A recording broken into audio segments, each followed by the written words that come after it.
Joining us here on the Rich Eisen Show after a lengthy NFL career where he just was one of the most joyous and enjoyable players to watch, and now I'm enjoying watching him right in the middle of the set on Prime Video's coverage of Thursday Night Football, where we're going to watch the Arizona Cardinals take on the New Orleans Saints, and we are hoping for touchdowns. Joining us here on the Mercedes-Benz Vans phone line is none other than Ryan Fitzpatrick. How you doing, Ryan? Hi, I'm good. I'm glad you mentioned the Harvard thing. I'm here cleaning my degree right now. Is that right? I something I like to bring up early and often. Also, Chris Hogan played lacrosse. Oh, I didn't know that. Oh, that's a good one. Get out of here. He did. Yeah. Wow. Didn't know that. Yeah, I heard you went to Harvard. I heard about that. So, way in the past, though. It's been a while. Has it been? How'd you get there, man? How'd you get there, Ryan? How'd you wind up on that?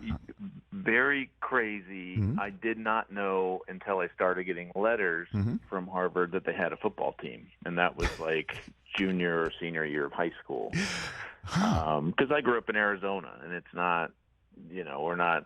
We didn't used to live in the day of ESPNU where I could turn it on and see Harvard playing Cornell battling out on a Friday night. Yes. So I just didn't get recruited by many people, so I decided to go to the best school I could. It was my fallback. Your hell of a fallback. Hell of a fallback, man. You're doing great in the TV gig, Ryan. You seems like you're a natural for it. You're enjoying it. What preps have you been doing for this gig? Yeah, it has been so much fun. I think part of it is we've got Richard Sherman straight off the field, Andrew Whitworth straight off the field, Tony Gonzalez, who's like obviously he's been doing this for a while on different networks. He's got like dad jokes up the wazoo, so it's like sometimes you laugh, sometimes you make fun. But and then Carissa Thompson's kind of our QB directing and making sure that all these rookies know what the heck they're doing. But it's been fun for me just to stay connected. The fact that it wasn't a hard stop, done playing football and done with everything in the NFL. So my prep and homework, a lot of it is watching football. And that's something, aside from like Monday and Sunday night games, that I've never really been able to experience with my kids before. So it's been a lot of fun just to sit on Sunday and be able to sit back and watch the games with them. Ryan Fitzpatrick here on the Rich Eisen Show. What is going on in Denver? What can you diagnose for me what the issue is with the Broncos so far? It is hard to watch right now, and maybe the hardest part about it is their defense is playing so well. So if they did anything on offense, they would be such a better team right now. But it's obviously hasn't been a good fit between Nathaniel Hackett and Russell Wilson. Because if you look at their offense, there's talent, and I think it's tough that they lost Williams to the ACL for the year. He was a big part of what they do, but it's not like Russell Wilson doesn't have guys to throw to. And sitting there watching the film, it's kind of head-scratching because there are a lot of plays where guys are open, and I don't know if he's just not comfortable with the read yet or he's not comfortable in the offense, but there's just, some stuff that I know coaching-wise they can do better, but a lot of stuff that falls on Russ as well, and he's never really been like, at this point in his career, where he's the one that's taken the brunt of the blame, but I think that's kind of where it's shifting at this point. Well, I mean, because anybody who makes that much, right, and is also, puts himself out there, commercials and memes and things of that nature, you're going to get those slings and arrows. That's just the nature of the NFL. What coaching stuff, though, have you seen that you think needs to be buttoned up, changed here? Because I think, go ahead. I mean, we've seen the clock management stuff. We've seen some of the questionable decisions. Even in our Thursday night game, I know we live in a world of analytics, and this is win percentages, but there's a third down late in that game where Russell Wilson ends up throwing an interception in the end zone, and I'm just, why not hand the ball off and kick the field goal to go up 6? Because if anybody was actually watching that game, Indy could not protect Matt Ryan. It was a bloodbath back there. There was no way they were going to go down the field and score a touchdown. I don't care what the analytics said or the winning percentage. It was an easy decision to hand that ball off on third down, get to the 2-minute warning, kick a field goal, go up 6, and put it in the hands of your defense because they were playing so well and getting after Matt. Ryan Fitzpatrick here on the Rich Eisen Show. And then the conversation surrounding Justin Fields last week and what we saw last week on Thursday night. We're going to see that front and center again on Monday night. He's going to have a nationally televised game. This is the Belichick defense he's going against this time, too. And normally he will just chew up any offensively challenged team and spit it straight out. So what's your sense of Justin Fields' development, having watched that in person last week, Ryan? Yeah, it was hard to watch. And even leading up to the game, it was hard to watch because I did not know how good of a runner he is. It is, in my mind, Lamar Jackson, Justin Fields, and then everybody else. But he is that dynamic. And, I mean, I guess all the Ohio State highlights and things and games that I saw, his receiving core at Ohio State, he has, potentially 4 first-rounders that he was throwing to. So Richard Sherman made the comment in the telecast, like his receiving core has gotten worse going from college to the NFL. And it's not any disrespect to Darnell Mooney and the boys, but that's how talented they were. He just, this offense needs to play to his strengths. And right now his strength is not sitting in the pocket and throwing passes. He's having a really hard time getting through progressions. And there's been flashes of getting him outside the pocket and letting him just read 1, 2, 3 and making it easy on him. And they just need more of it. Luke Getsy needs to get away from the Green Bay style offense and play to Justin's strengths, because there's some stuff that he does really well. But sitting in the pocket, you're not going to win games with him sitting in the pocket and reading one guy, putting his eyes down and running. Well, another guy you could definitely put in the category of running, you're going to see on Thursday night. You're going to see him tomorrow night. And Kyler Murray, what have you seen on film prepping for this game? Or we just throw it out because there's no DeAndre Hopkins, and that's going to switch up right now. Robbie Anderson's now in that house. What do you make of the Cardinals so far? Yeah, I mean, I think so. One of the stats from last year, when DeAndre played, they're 8-2. When he didn't, they're 3-4. And so I think he obviously, for a quarterback, and I played with him back in 2014. And if you remember all the way back to then, that was kind of the first year that a young DeAndre Hopkins overtook Andre Johnson in terms of being the number 1 receiver on that Houston team. He's such a great safety blanket for a quarterback, because if you get man-to-man coverage, even if he's covered, he's open because of his catching radius, because of how dynamic he is with the ball in the air. So that part is going to be good for Kyler. He's not necessarily a burner, and never has been, but has probably lost a little bit. But he's still going to be able to get downfield and make those plays. I'll say the guy that has jumped out to me the last few weeks that was hurt early, Rondale Moore, who I didn't know a whole lot about. He is really exciting to watch. Mm-hmm. So I hope their offense gets going. The thing that is scary to me, the 2 divisional opponents they played, the Rams and Seattle, they didn't score a touchdown versus either of those teams. So Cliff Kingsbury offense, we always talk about the league just figuring it out halfway through the season. It seems like the league has this thing figured out, especially when you can't score a touchdown in your division. Ryan Fitzpatrick of Thursday Night Football, Prime Video right here on the Rich Eisen Show. A few more minutes left with him. So, Ryan, I know it's not your game, but Sunday night we're all going to be watching the Steelers and the Dolphins. On a scale of 1 to 10, Brian Flores and Tua Tagovailoa together on the same field in the same house. We're Miami, and we all know what's going on there. What's the awkward meter, 1 to 10? Ryan, what do you got for me on that? Well, I think they will avoid any interaction. I don't think you'll get your handshake or your bro hug before or after the game. I think it's an important game for Tua. Yes, he's because Brian Flores is on the other side, and I'm sure Brian's gonna say this is what we need to do to this kid, this, and this. But for Tua, and again, what we saw Sunday versus the Bills, and then that Thursday night game following, with the concussions and the fencing posture and all that, for him to come back, hopefully, being completely healthy and being able to get through the season without any more concussions. I think everybody's going to be dialed in and is rooting for him just to be able to stay healthy for the rest of the year. Well, I mean, I know this sounds like a tea-spilling question, but whatever you're willing to share, what was happening back then when Tua was drafted? You're there, you're playing, he's in, Flores was making a decision. It seemed like that was a tip and there was an iceberg underneath. Is that a fair assessment to say, Ryan? Yeah, I mean,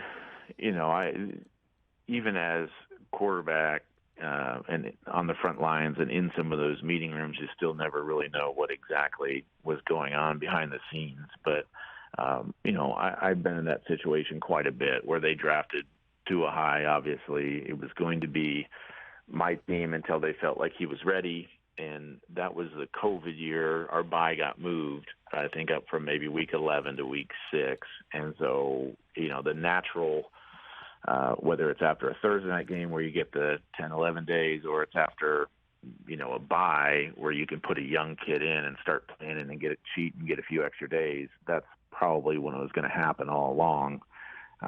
It was just tough because there was some stuff Tua wasn't ready for. He wasn't prepared to go out and do. But that being said, his progression as a quarterback, I think some of it you could point to that year and putting him in. The problem is we went 10-6, and there were some guys on that team that felt like, maybe I gave a better chance to win, but long term for the Dolphins, that was the better move for them to do. Sure, but he and I guess Flores were not copacetic, or were you just sort of in between that whole thing? I mean, what was going on? And some of that got worse after I left. Right. There was an influx of offensive coordinators, and they continued to change play callers, and nobody was ever really good enough for the head coach. But Tua, I think, did a good job through all of that, of battling through, of working hard, putting his head down. And I think this year he's been able to see the other side of it a little bit with a coach in Mike McDaniel that completely 100% believes in him as a player, loves him as a person, and you've seen the results early for Tua, and how that mental part, just giving him some confidence, has really translated on the field. I got a few minutes left with you here, Ryan. A few questions that I have burning here. You got a Thursday night game, Buffalo at New England. Are you going to show up without your shirt, sit in the stands for that one? I know it's not in Buffalo, but that's the last time I saw you involved with a Bills game. Was shirtless in the stands. I think if the Bills score 7 consecutive touchdowns, you'll do that? They did in that playoff game, I may go ahead and do it on set. Okay. You could do it on set. I mean, whatever floats your boat. I think the country would like to see that again, quite frankly. How did that come about? That moment. It was awesome. I usually take my 2 oldest boys to the Super Bowl every year, and just wasn't really feeling going to LA for the Super Bowl. So with the Bills having a home playoff game against New England, I just felt, what better game to take these dudes to than this? And so we went. Fans were crazy. Just walking in, they were crazy. The environment was awesome. Yeah. It was obviously an incredible game. And my knucklehead kids the whole time, oh, Dad, let's go shirts off. Dad, shirts off. And, finally after, I think it was a touchdown to Dawson Knox, and literally 7 possessions, 7 touchdowns, I decided it was time. And we did it, and it was a lot of fun. Okay. And how did it sit with the rest of the family when it got out there, Ryan? Everybody cool? We're good? No, everybody was cool with it. Okay. Yeah, there were some comments about how much hair I had, and it still looked like I had a sweater and all that. So, we were all good. Got the layered effect even when you're wearing a shirt? Is that what they were saying? Yeah. Okay. Yeah, exactly. That's how that works. And is Buffalo your choice to win it all as we're currently sitting here, Ryan? Yeah, they are, and I'm definitely a bit of a homer. There's some bias in that selection, but if we're looking at the entire team, the offense, the quarterback, the defense, and even their defense, how well they're playing with the injuries that they've sustained, it's a winning formula. But it was great to see them knock off the Chiefs in Arrowhead. That was a big step for them in winning that game. And Josh Allen, best quarterback in the NFL right now? Would you have to agree with that? He's definitely my pick. Obviously, Patrick Mahomes is always up there as well. But, right now the MVP race is probably between those two guys. Okay, and you're going to see Brady next week. What do you think he's thinking right now at 3-3, getting set to take on Carolina this week in Carolina, and then there's the Ravens the following week. At 3-3, still have a piece of the division, but he's getting a lot of pressure up front. He was barking at the offensive line in Pittsburgh. What do you think's going through his mind? Ryan? Yeah, I think they'll be fine. And I said this on a show the other day. The Bucs, to me, are just a team. I mean, he seems a little disinterested this season. It's been interesting to watch because that's his thing has always been how focused he is, laser focused all the time, whether it's an inferior opponent or a big, Sunday, Monday night game. He just always seems to be on it, and there's just something that feels a little off that's just missing this year. I compared it to 2019, which was his last year with New England. I think let's see, is that right? Yep, that is 2020. Yeah, correct. 2019. Yep. Mm-hmm.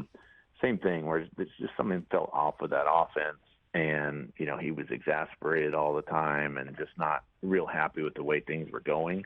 That being said, this Bucs team, Todd Bowles always has an aggressive, great defense. They haven't been playing as well as they can lately, but they're going to sleepwalk their way to 10-7, and then hopefully everything gets right in the playoffs. I just feel like that's what this Tampa team looks like right now. They've got a breather game in the Panthers this weekend, and then we get to see them on Thursday night.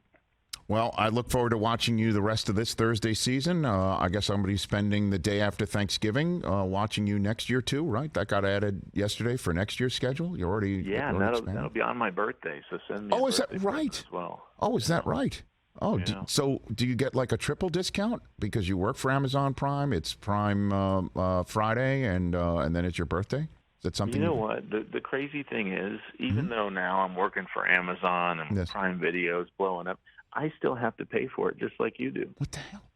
Have you not met Bezos yet? Has that not happened? I have. I met him. How'd that go? How was the Fitzpatrick Bezos summit? What happened there? It was great. We had dinner in Kansas City, kind of with the whole squad. All right. He's jacked. Oh my goodness, he is ripped up. I mean, if we got in a push-up contest, I know I would be in trouble. No kidding. Okay, so that means you have also, if I'm not mistaken, then since you said it was a big dinner, you have had the pleasure of sharing a steak with Al Michaels, then, which is one of the greatest things ever. Have you done that yet, Ryan? Have we? Well documented. Steak, no veggies. Ever. He's not had a green. He's not eaten anything green in his life, and he is so proud of telling that to anybody who has dinner with him. That's a fact. You saw that. He is the best. I mean, just even my 13-year-old who met him last week in Chicago, he said, "Dad, he sounds exactly like he does on TV."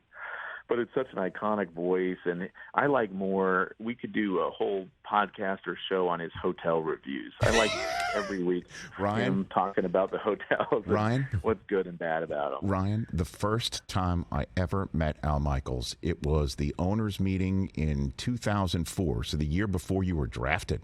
Okay, you were in Harvard, right? That's where you were at the time? Yeah. Okay, yeah, you were at Harvard, right? Yep. Okay. I was about to graduate. Yep. You're in Harvard. I was the first-year host of NFL Network, and it was at the Breakers Hotel in Palm Beach, Florida, the famed Breakers Hotel. Al was leaving, getting in a courtesy car to go to the airport. Howard Katz, longtime NFL executive and television executive, where they go way back to the wide world of sports days, says, "Al, what would you rate the Breakers?" Al looks at him and says, 2.5 seasons, got in the car and went off to the airport. That happened. It is the best. And he usually, we'll see. I usually see him the day of the game, so I'll get a full night's review on everything that happened. But he is one in a million. Yes, he He's is. unbelievable. He is. He's a treasure. And then just last one, I'm assuming when the check was placed in front of Bezos, nobody reached, right? Nobody reached to the check. It was just, it says, right? Correct? Yeah, I don't think everybody even did the fake reach. They didn't even do that. No. It was like that Geico commercial, right? With just the fake alligator. The fake reach. Okay, very good. Ryan, I hope this is the first of many times you appear here. Thank you so much for doing it. And like I said, I really enjoy watching you and the rest of the crew on Thursdays. Thank you. All right, Rich. Thank you. Right back at you. That's Ryan Fitzpatrick, formerly of Harvard, now of Amazon. right here on the Rich Eisen Show. Harvard. Well, I guess once you're Harvard, always Harvard. My bad. Yeah. Mm-hmm. The Harvard University.